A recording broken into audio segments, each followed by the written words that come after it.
Today's webinar is the second in our 2026 Climate and Health Equity webinar series as part of the Climate and Health Equity Fellowship. The fellowship recognizes the need for more climate and health leadership and a sharper focus on equitable climate solutions. The goal of the fellowship is to educate physicians from populations that face greater burdens from climate effects and are underrepresented in medicine, to become the leaders in climate and health equity, education, advocacy, and policy solutions. I'm Dr. Venice Curry, the Associate Director of the Climate Health Equity Fellowship. Also joining me today from the consortium to run this webinar are Dr. Shanita Johnson, the Director of the Climate and Health Equity Fellowship, Dr. LaKimberly Williams, Director of Operations and Strategy at the Medical Society Consortium on Climate and Health, and Clarissa Payton, Chef Program Assistant. She will be available throughout the chat to answer any technical questions during the webinar. The webinar series is hosted by the Medical Society Consortium on Climate and Health. The link is in the chat. It is held on the second Friday of each month from 3 p.m. to 4 p.m. Eastern Time. Today's webinar will be recorded and made available on our YouTube channel for future viewing as part of the Climate and Health Equity webinar series page on our website. We begin today talking about excessive heat and record-breaking heat because that has been experienced across the country. It is really important that healthcare providers understand and educate colleagues, patients, and community members about the health impacts of extreme heat and that they explore equitable solutions. Today, we are really honored to have true luminaries in this work speak for this webinar. Our speakers will be Dr. Zea Malawa, a pediatrician and director of Expecting Justice and the Abundant Birth Project, and Dr. Nneoma Ojiaku, who is an OBGYN and a physician advisor at Mercy San Juan Medical Center. She's also a 2022 Chef Fellow and current Chef Alumni member. Together, they will really discuss the impact of extreme heat. We'll hear about problems, but we also have some equitable solutions. And we're really thrilled to hear from Dr. Malawa about the solutions that she has been working on and the connections to heat and climate. The format, we will place their bios in the chat so that we don't have to take up a lot of extra time to tell you about how impressive they are. But the general format for today will be that there are two 20-minute presentations by our speakers, followed by questions and answers from our audience. We ask that you put any questions, comments, links into the chat that you may recommend or any questions that you may have for the presenters. And during the Q&A period, we will get to as many questions as we can. We ask that you keep yourself muted so that we are not interrupted by any background noise.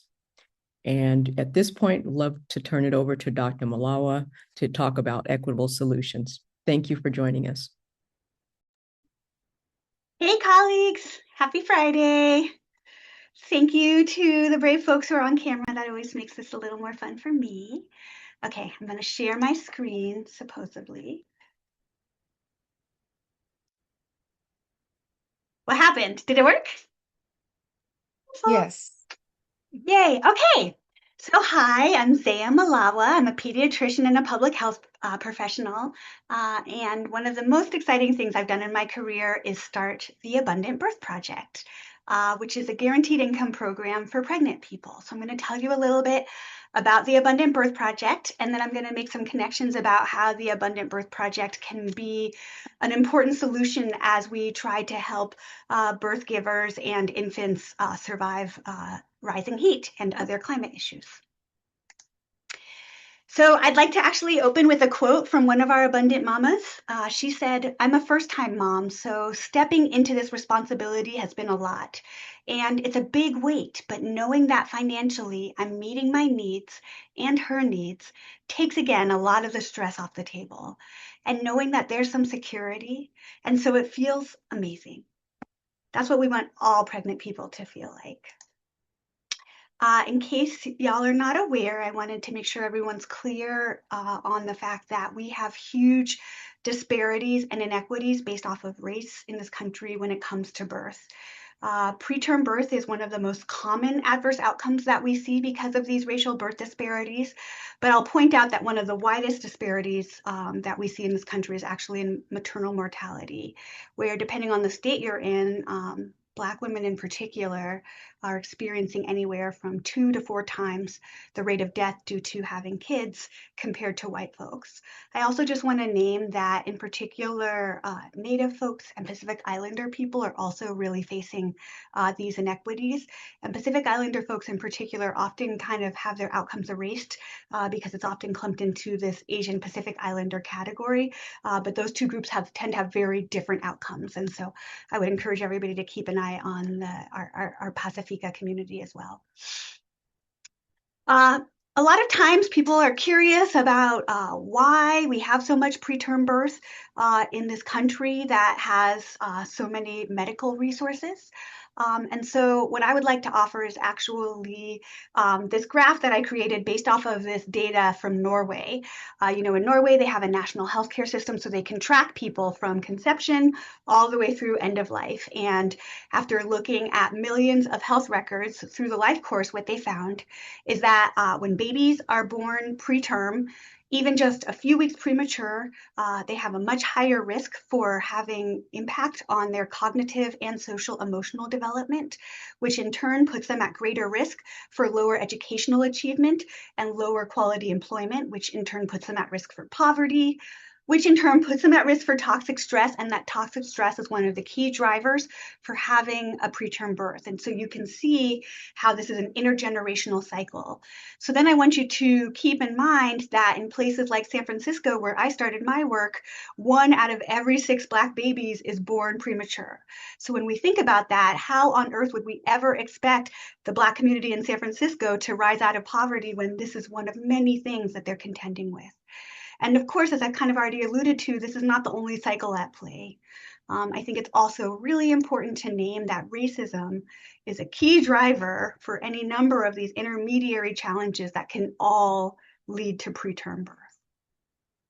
So with that in mind, it begs the question, what do we do, right? Like, how do we solve racism if racism is what is driving this? And I think that when I have been challenged in public health spaces like this before, what I tend to respond with is, if we want something different, we have to do something different. We cannot expect that trying to slightly modify our existing programs are actually going to do something about racial health inequities. And so in my effort to do something different, that's how we got started with the Abundant Birth Project. So the Abundant Birth Project provides an unconditional guaranteed income during pregnancy and postpartum. When I say unconditional, what I'm saying is that parents do not have to do anything in order to get this money. This is not like every time you go to the doctor, we give you some cash. It's unconditional. What I also mean by unconditional is that parents don't have to tell us how they're going to spend the money. They don't have to get approval for how they're going to spend the money. We trust parents to be experts in their own experience, and so it's unconditional. When I say guaranteed income, what I'm saying is that we're giving cash on a recurring basis, in this case monthly, for a period of time. We started in San Francisco, and then we expanded to 4 other California counties, which include Alameda, Los Angeles, Contra Costa, and Riverside. And right now, we're also looking to expand into Fresno and San Bernardino. We're trying to spread the love. Our program provides 12 months of payment. We try to get to moms as early as we can in pregnancy and then keep it going as long as we can afford to do. And that generally looks like 12 months. Although Los Angeles, we were able to do it for 18 months because the county itself was able to contribute funds. And we are the first pregnancy guaranteed income in the United States. But we are not the last. There are 40 other programs across the country that are also now providing cash to birth givers. Also, although we were the first in the United States, this has been happening internationally for a long time with really great effect. One of the things that inspired me so much was Manitoba, Canada. Turns out in Canada, they didn't have to do all these studies and pilots to just do right by their pregnant people. Way back in 2000, they just started giving low-income pregnant people cash because they knew it was the right thing to do. And 20 years after starting this, somebody decided to look back and see what was the impact. And what they found is that they reduced preterm birth by 17.5%, low birth weight by 21%, Y'all know these are crazy numbers. Like if this were a pill, if cash were a pill, I would be like Ozempic rich right now. Like this is a really huge impact. And so this is the kind of healthcare that Black folks deserve. Also, why pregnancy? Why cash? Well, pregnancy is a critical window. Babies are doing so much important development during pregnancy, but also a lot of the birth giver's future health is determined by the critical window of pregnancy. So we really need this to go right. Research is increasingly showing us that the economic status of a birth giver is the key determinant for what that birth is going to turn out to look like and is a major driver of the inequities that we see. And lastly, when we provide cash during pregnancy, we're not just supporting parents and families, but the whole community benefits because these parents have to spend money somewhere, right? And so they're spending money in local businesses. And then hopefully it's freeing up these parents to be able to participate differently. One of the mamas that we interviewed told us about how she was never able to participate in her older children's school activities, but now with this cash, she didn't have to work 2 jobs. And so for the first time, she's able to show up differently. That has an impact not just on that mom, but on the whole community. All right, so what's the plan? Because a pilot is great, but a pilot is not solving our world's problems. And so we started with 150 moms in San Francisco just to see if it's possible. You can imagine the kind of pushback I got when I first went to funders back in 2018. And I was like, hi, I'm a freewheeling Black doctor and I'm trying to get some cash out to other mamas with no restrictions. People were not lining up to give me money initially. But we were able to kind of do this proof of concept in San Francisco. And then our researchers came back and they said, if we want to get to statistical significance, we need to test this with many more moms. And so we spread it to 850 additional moms across California. We actually had done some legislative work in between step 1 and 2 to create a public pot of money within the state of California to pilot pregnancy guaranteed income programs. And then we were able to get some of that money to fund the statewide expansion. And then we are hoping to establish evidence and build public buy-in for this model. And so right now we are almost done with the actual distribution of money with these 850 mamas. And our researchers are hard at work collecting both quantitative and qualitative data. We would love to become an evidence-based model because that would also unlock a number of federal funding streams. But we're also super curious about public funding streams like Medi-Cal. I know that sounds crazy right now, but imagine in 2029, maybe there will be a future. And so we're really curious about how we can get existing public funding streams to pay for this. And then lastly, we're going to we're going to spread Abundant Birth Project to every single mama who needs it. So this is where we're at so far. We've served mamas in all of these counties. One thing I want to point out is that we actually proportionalize the amount of money we're giving in each county based off of the family needs, how much it costs to live in that county. And so we actually use different family needs calculators and self-sufficiency calculators, although I hate that idea. Nobody's self-sufficient, to understand what it takes. And then we worked actually with a community of mamas to determine, based off of how much funds we had, how much we were going to give in each county. And so speaking of working with a community of mamas, right from jump, the first thing that we did when we got our first grant actually is we hired some moms in the community that were interested in learning more about research, and we trained them in qualitative research. And then we co-developed an interview guide, and they went out and interviewed a couple dozen more Black and Pacific Islander mamas from San Francisco to understand what this program should look like. And then after that, we sat down and we did some design thinking workshops with some more mamas. And we just really worked hard to make sure that community was in the driver's seat, helping us determine how this was going to look, because we recognized, I identify as a Black mom, but my Black mother experience is not the Black mother experience. And so how do we make sure that our mama experts are front and center, making sure that we don't get this wrong?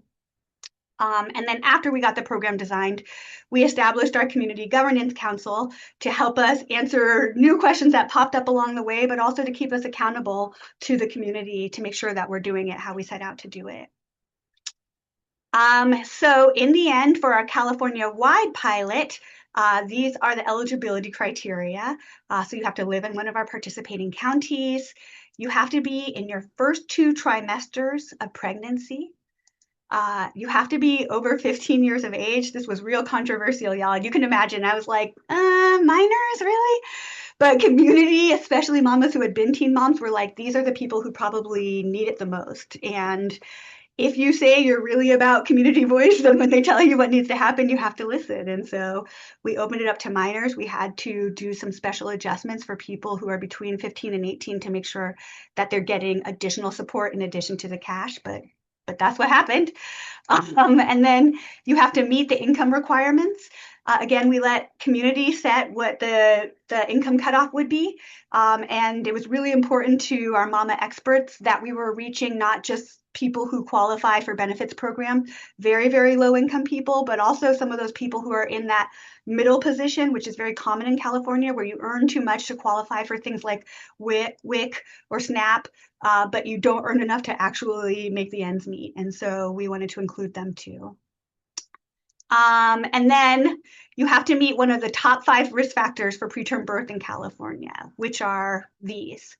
You have to identify as either being Black, or you have to produce medical documentation showing that you've had one of these high risk conditions.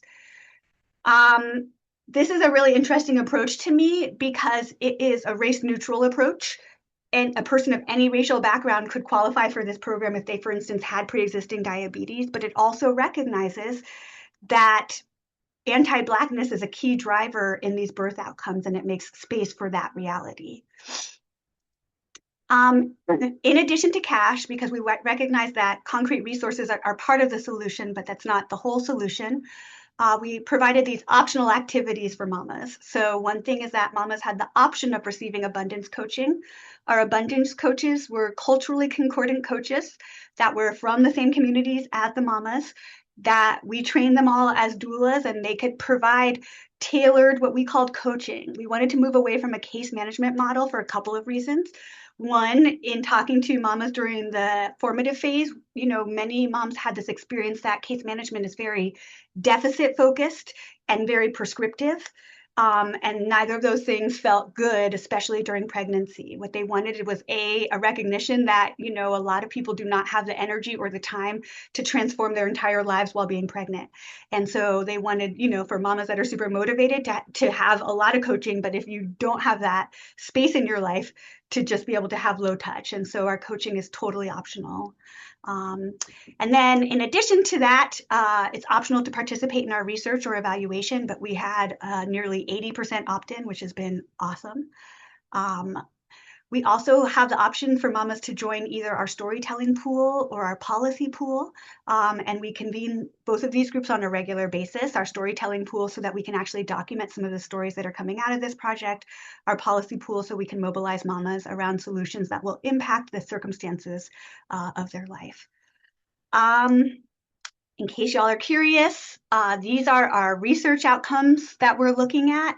Of course, we're looking at a lot of physical and mental health outcomes, economic outcomes like food security and housing security.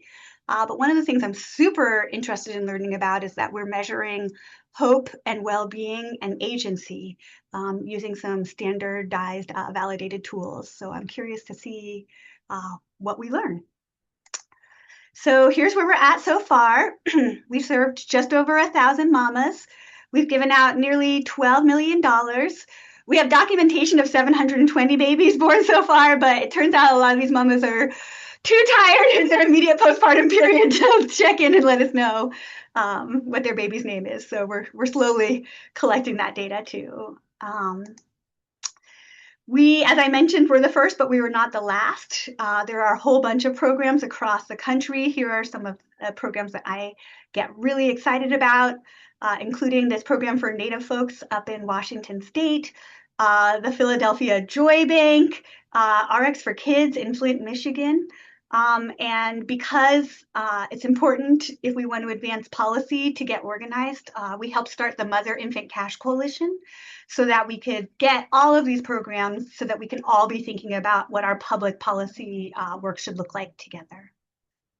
Okay, and so since this is a chef webinar, I wanted to close with just some brief thoughts about climate change and pregnancy cash support. So one of the things that is particularly important to me about cash is the ways in which it can mitigate the impact of the climate crises during this critical window of pregnancy. Um, I know that when Dr. Curry reached out to me, she was like, how are you experiencing extreme heat, with your patients? And I was like, I live in the Bay Area, so extreme heat is like what we wish for. It is 59 degrees and rainy right now, y'all.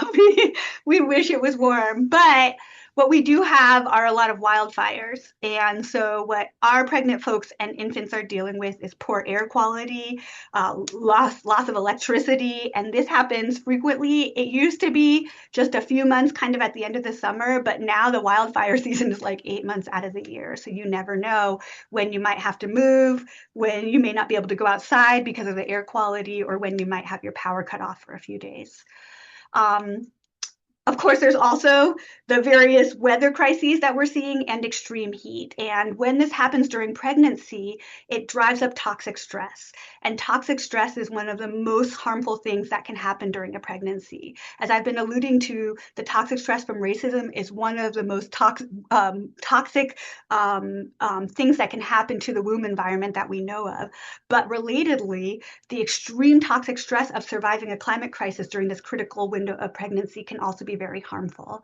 And so what's magical about cash is that it gives people the immediacy and the flexibility to deal with a climate crisis in real time. And so as I mentioned, for instance, in California, if we had a program that only provided air conditioning because we assumed that everybody was dealing with extreme heat, then that actually wouldn't support the people who are dealing with other forms of climate crises. But when we give people cash, it allows people to have not only the dignity, but also the autonomy to figure out how best to meet their own needs. And it turns out this is actually the most efficient way to be supporting people also. Relatedly, also, when we give low-income households money, then it also allows them to be able to invest in their own energy efficiency upgrades, because many low-income communities are very concerned about climate, but often don't have the resources to address it. And so we saw this in real time, actually, during the Los Angeles wildfires, how effective this could be. So we in the Abundant Birth Project had just over, I think we had either 10 or 12 mamas that were impacted by the LA wildfires. And they mentioned how crucial it was to be able to have the flexibility of this additional income when they lost their houses, when they had to move all of a sudden. And at that same time, two other programs that had been supporting mamas started also providing cash to make sure that people were able to navigate this crisis through their pregnancy, because they recognized that cash was the very best support that they could mobilize in the urgency of the crisis. So in closing, I want to share one of my favorite quotes that we've ever heard from an Abundant Birth Project mama. She said, "I'm having the healthiest pregnancy after suffering a stillbirth. I'm getting my rainbow baby any day now, and it's all because ABP helped eliminate so much stress with the guaranteed income every month." This is what we want for all of our mamas. This is the pregnancy we want for everybody. And so I hope that you all will join me in supporting Pregnancy Cash when you see it coming up before you politically. Thank you. I'm going to stick around and answer questions. Thank you so much, Dr. Malawa. That was so inspirational, as well as thought-provoking. And so we appreciate the equity solution that you came up with and the work that's been done around policy, but also that it's so much community-driven. We're going to have an opportunity for people to ask questions at the end, but we want to thank you for that. We are now going to have a video presentation from Dr. Ojiaku, who is an OBGYN who was called away, but has been able to provide us with this pre-recorded video. So we will hear from the video, and then we'll have an opportunity for questions following that.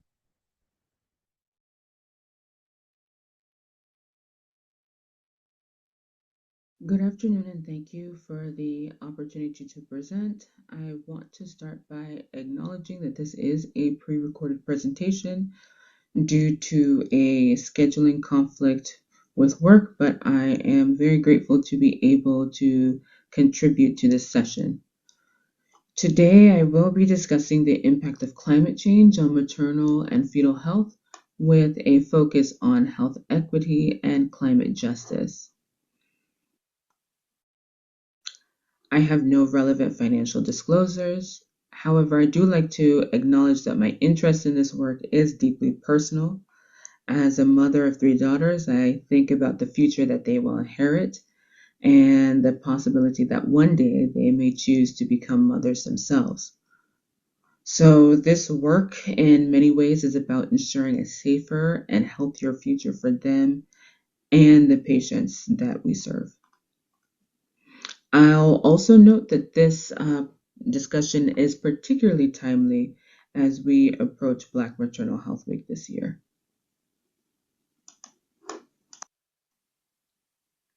In these sorts of conversations, I like to level set with this slide. Let's all recognize that climate change is real, it is driven by human activity, and it is already impacting human health. As physicians, many of us are familiar with this, but what is often less emphasized is that these impacts are not evenly distributed.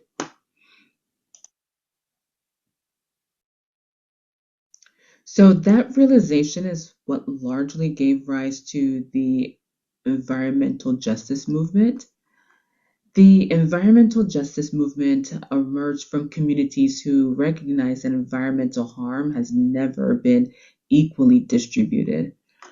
Black communities and other marginalized groups have historically borne a disproportionate burden of environmental exposures, which has led to an uneven distribution of poor health outcomes.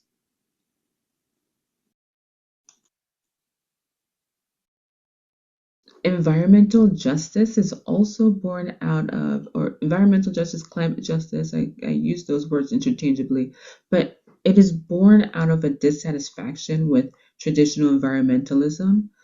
Traditional environmentalism has often focused on conservation and individual behaviors. Sometimes it focuses on abstract moral arguments that are somewhat removed from the daily realities faced by disadvantaged communities. In contrast, environmental justice emphasizes lived experience.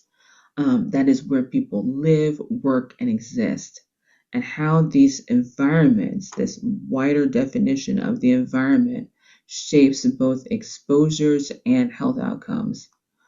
As medical professionals, I believe that we have the environmental justice movement to thank for shining a spotlight on how climate change affects health.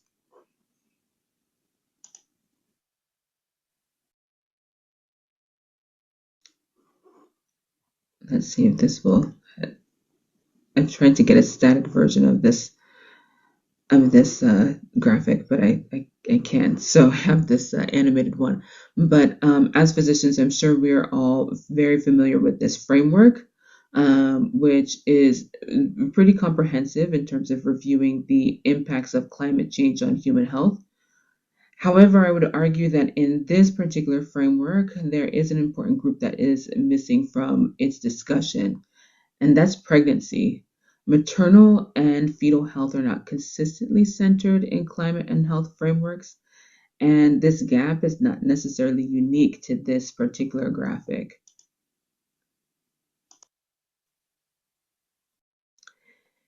In fact, there are papers suggesting that you're more likely to find information about pets when it comes to climate adaptation planning than information about pregnant individuals and their susceptibilities to climate change related issues. So it's quite revealing, but it does highlight how we define vulnerability and who we recognize as vulnerable to certain health impacts. So women and in particularly pregnant individuals represent a uniquely vulnerable population. Pregnancy involves significant physiological changes that increase susceptibility to environmental stressors. And when we think about exposure, we have to name it clearly. These risks, these environmental exposures, are shaped by structural inequities and specifically structural racism. We cannot talk about differential exposures to environmental harm without talking about racism.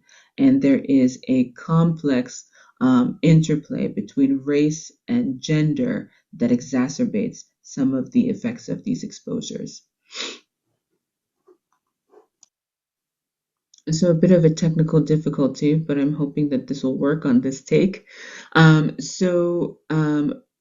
Rather than relying on frameworks that do not include pregnancy, I would like to point you to this. It's a rather simplistic graphic, but kind of looks at how structural inequities can affect maternal and fetal outcomes.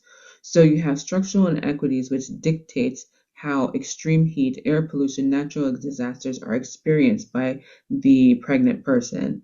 That then can have significant maternal health effects such as on physiologic stress, on cardiometabolic disorders of pregnancy, mental health, and also risk and exposure to infectious and respiratory illnesses. Those maternal health effects can have a direct impact on fetal outcomes, such as outcomes like low birth weight, preterm birth, intrauterine fetal demise, and ultimately infant mortality.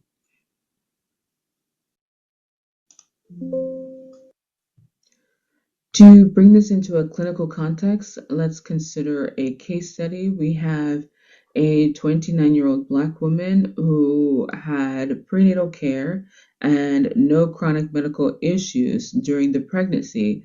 And she delivers at term, but she delivers an infant who is small for gestational age.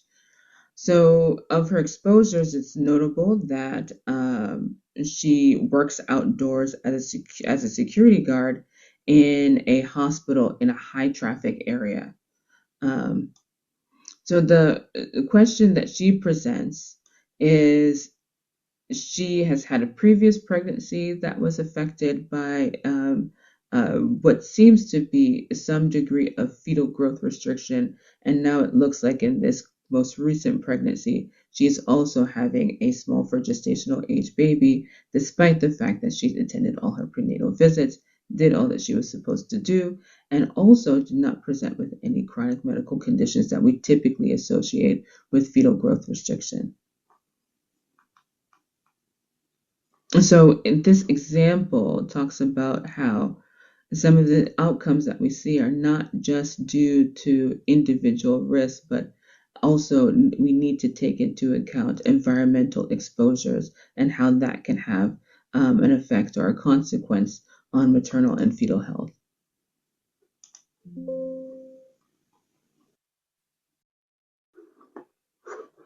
So low birth weight is defined as a weight of less than 2,500 grams and is associated with increased morbidity and mortality. Unfortunately, in the United States, Black women experience a significantly higher rate of low birth weight, almost double that of white women.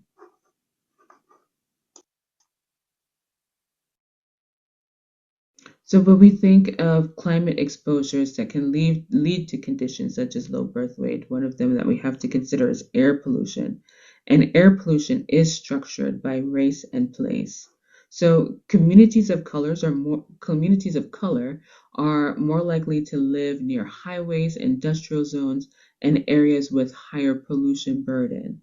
In this graph, we are looking at on the y-axis estimated mean nitrogen dioxide concentration, and we find that if there's a higher percentage of non-white inhabitants in the community, you would find also a increase in exposure to nitrogen dioxide. Nitrogen dioxide accounts for more than half of transportation-related air pollutants. So communities essentially that live near highways and major roads are more likely to be non-white, and we all know that that is not by accident that they live in these places.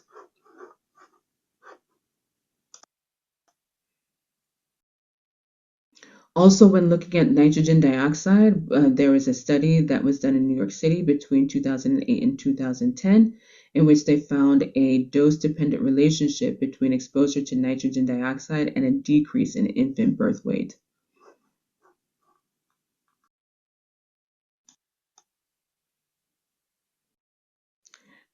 And just for those who are interested in the mechanisms or the possible mechanisms that can relate air pollution to these adverse effects, there are some proposed mechanisms to how air pollution can affect, can lead to low birth weight, and by extension, some other conditions that are related to placental insufficiency.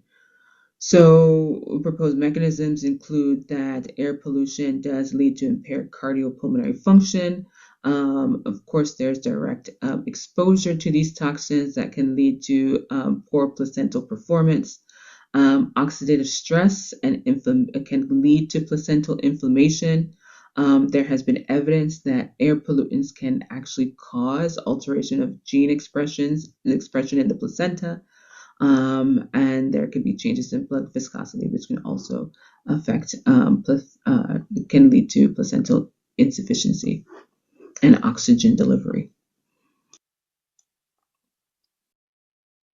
So by extension, I would like to just briefly talk about preterm birth. So here in California, 1 in 11 births are preterm, and unfortunately, preterm birth is associated with 70% of neonatal deaths. We see that there is a greater prevalence in non-white populations, and the same mechanisms applies in which we find that these toxin pollutants do affect the placenta and, as a consequence, affect fetal growth and also can lead to preterm birth as well. So I thought this particular study was interesting. California-specific study in which they looked at several areas within the, I believe it's a 20-mile radius, 20-kilometer radius of a coal and oil power plant, which are notorious producers of toxic pollutants in the area. And they found that when these power plants were closed, they found in the surrounding area there was up to a 27% decrease or reduction in preterm birth over a 10-year period. And even more surprisingly, or maybe not surprising to some folks, is that these decreases in preterm births were actually greater in non-Hispanic, Asian, and Black populations.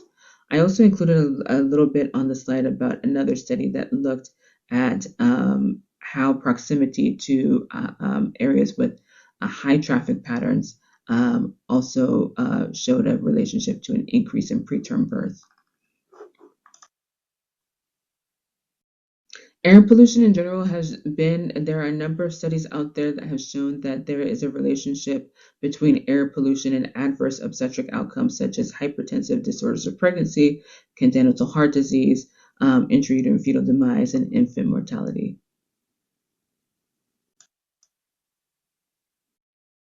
So I also want to talk briefly about extreme heat. It's another important exposure. It can lead to dehydration, increased uterine activity, cardiovascular strain, and it can also exacerbate underlying conditions which can interact actually with air pollution to amplify risk. There was a Massachusetts study that shows that the interaction of extreme heat and air pollution led to almost a multiplicative effect on preterm birth.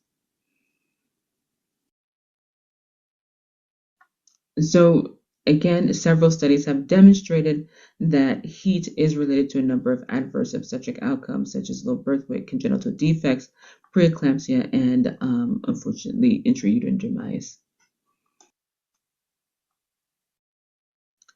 So I also want to briefly highlight mental health pathways. This is an area that I've worked on briefly with a group of physicians who were interested in climate change and women's health. We actually authored a chapter in a textbook, Climate Change and Mental Health Equity.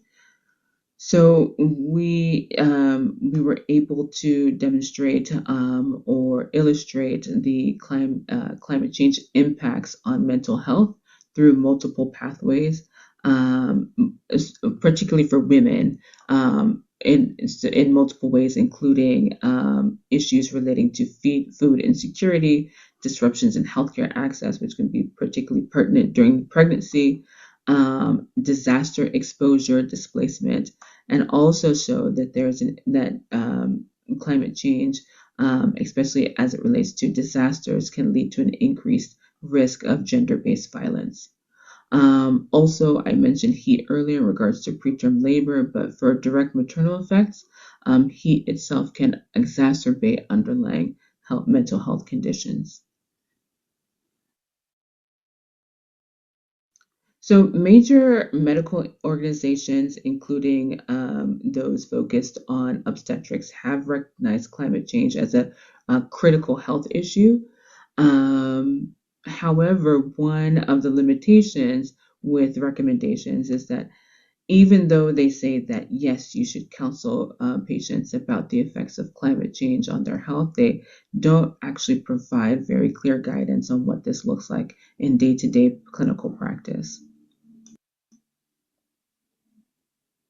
So, as clinicians, we do have the opportunity to bridge that gap, which includes assessing environmental exposures, addressing modifiable risk, getting plugged in with community resources, and educating our patients about those resources. And we can definitely use the help of our non-physician partners and healthcare providers, and also educate them about these risks so that they can also do their part to address these modifiable risks where possible. Again, I would like to emphasize that some of these things are related to structural inequities, which requires a conversation above and beyond what happens at the individual clinical visit. But I do feel that we are in a position to empower our patients to also advocate for their communities as we are advocating for those communities that we serve. So during my fellowship time with you all, I did work on developing a framework to translate climate and health knowledge into prenatal care workflows. Unfortunately, a lot of that work was paused due to personal health challenges, but it remains an ongoing interest of mine. And I am more than excited to continue working on it, especially as I work with my current employer with their sustainability initiatives. So ultimately, climate justice is reproductive justice. If we are committed to improving maternal and fetal outcomes, we also must address the environmental and structural conditions that shape those outcomes. And as I said in the beginning, as we do that, we are in a better position to create a better future for our patients, our communities, and for the generations to come after us. I would like to go ahead and acknowledge the Climate and Health Equity Fellowship Program for the invaluable resources and educations that they provided me with in addressing my curiosity about this topic and equipping me with the knowledge and skills to be able, and also network, to be able to address these issues in my community. Also for the support from the Medical Society Consortium on Climate and Health, and the California affiliate, Climate Health Now. And also, I'd like to recognize the National Medical Association for their continued work and advocacy when it comes to environmental justice and its effect on communities of color. Thank you for your time. We'd like to thank Dr. Ojiaku in her absence for that presentation, for setting the, oh, you're here. Wonderful. Welcome. Thank you. It's so weird being in a conference room watching myself, but I joined for the last few minutes. Thank you. Thank you so much for joining us. Got together. We do have an opportunity to have questions, so we'll open up the floor for those who have questions. If you'd like to either raise your hand or we'll pull them from the chat. But please feel free to ask questions from both of our speakers, Dr. Malawa, who spoke earlier, and Dr. Ojiaku.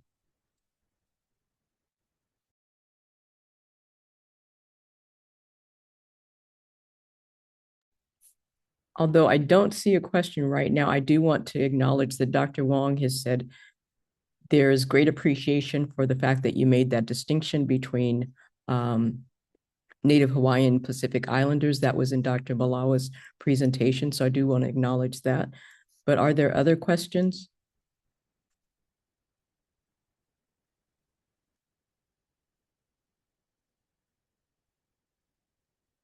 I have a question. Thanks so much. Those were both great presentations. I live in North Carolina. I totally want that money program. Let's see. I'm interested in maternal child health, and I'm just Bruce Becker is the person who I feel like he's written, one of the articles that squished down all of the information we know. But what I haven't heard is if there's any organizations, academic institutions that are actually looking to see what interventions specifically for heat would improve outcomes. Does air conditioning improve outcomes? Does sticking your arms in cool water and, having wet clothes, does that make a difference? So I'm just wondering if anybody knows what's happening in the research world and when we might get some evidence-based suggestions for clinical care.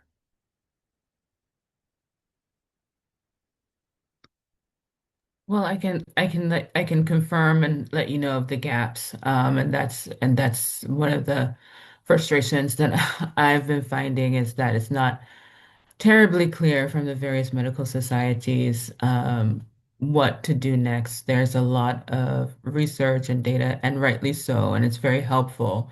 It feels like we're still in the stage of like still making those connections, even though there's an abundance of information that would suggest that it's not just causal anymore, that it's not just an association, that it's actually causal. So for my part, in terms of what I'm attempting to do is integrate some of that knowledge into prenatal care workflows and information for patients. And also look in my own community for interventions that are available and make them available not only to clinicians, but also with some of the providers that we work with at the clinical level. We do have programs in which are focused primarily on like prenatal education, additional education. So my focus with my project was to see if we can integrate some of that information that we know as clinicians into the education that we provide at the prenatal level, so that folks are aware. And again, and one thing that I try to emphasize is yes, there are individual behaviors that can be modified, etc. But I think that if you want your most bang for the buck, we need to address what's going on in the community level, state, national, etc. And one thing that I was hoping to impress upon folks, not just clinicians, but also empower our patients to do is to advocate for community-wide, statewide legislation and interventions that can have a more powerful impact in terms of ameliorating some of the effects of climate change in our communities. But again, I recognize that gap. I haven't personally found it. If someone has additional information they would like to share or sources in terms of an organized this is what should be addressed specifically for pregnant people in terms of like a curriculum or something that should be addressed at the prenatal care level or even the preconception level in terms of specifically mitigating some of those risks. I would be very much appreciative.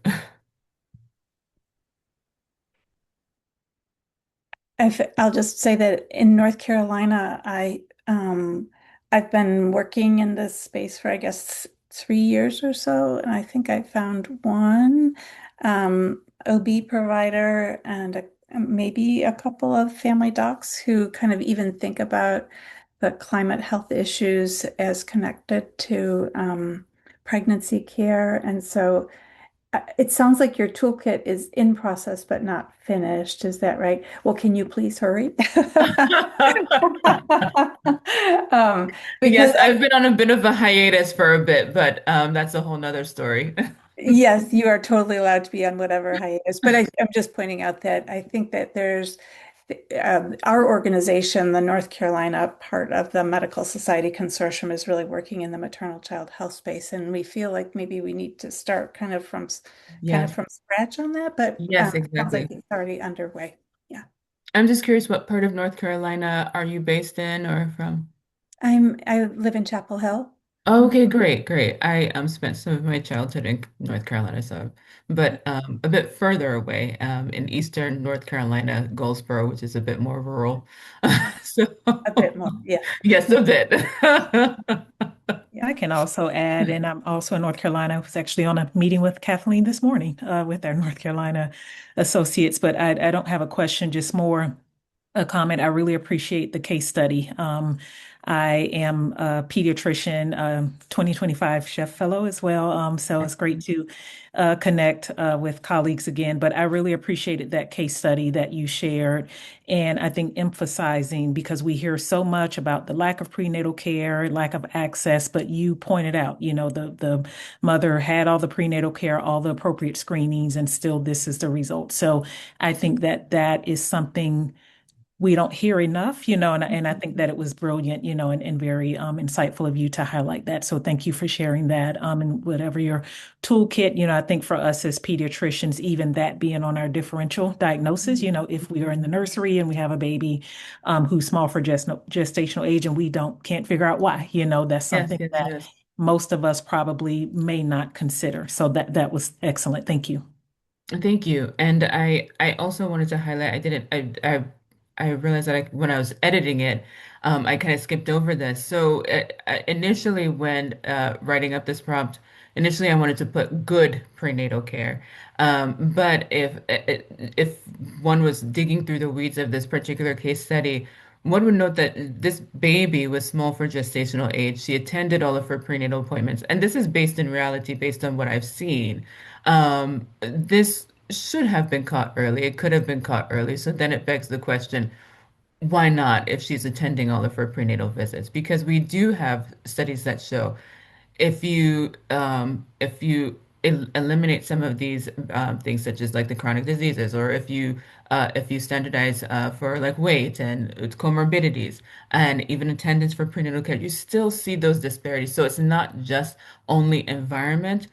Environment is a component of that structural racism. It is a component of those structural inequities, but there are other things. So I just want to make sure it's clear that yes, we need to address environment, but we also realize that you just can't pin it down to one particular thing. It is so much bigger and so much more complex than just one particular component, but environment is a component that we should be paying attention to. Yeah, I'd like to bring Dr. Malawa in because her equity-based solution, really community-driven, is really in part to address those other pieces. And so we have a couple of questions, but if you want to respond to anything that you've heard, please. Well, I strongly agree that it isn't just environment, that environmental inequities is one form of structural racism, but pregnant folks are navigating all forms of structural racism, which is part of why we love to give cash, because I am not going to know exactly how racism is impacting you, but you do. So let me empower you to try to buffer yourself as best as you know how from the impact of structural racism. And that to me is the power that cash during pregnancy has to be able to impact disparities. So yeah, I feel strongly about that. I hope this presentation was recorded so I can take a look at it. This sounds pretty exciting. Very, very. We have time maybe for one more question, so I'm going to take it directly from the chat, and it has to do with, do pregnant women need to be careful about the medications that they take that might be heat sensitive? And if so, what are some of those medications and resources to view that? So I'm so In terms of what I'm most familiar with, particularly in regards to, so of course we have the safe handling of medications, that type of thing, and those types of warnings are pretty much across the board for all folks. In terms of some of just briefly what I've looked at is some psychiatric medications as well. However, I would defer to some of my other colleagues. I think sometimes we we forget that. Let me see how I can put this nicely. Pregnant people are human beings too. Yes, they have different physiologic um, stressors that might be different from the general population, but the same type of, and I referenced that initial graphic that we've all seen in regards to all the various impacts that climate has on health. They are also subject to it too, and some. So yeah, but the ones that I'm most familiar with are some of the psychiatric medications that one would have to be pretty careful of.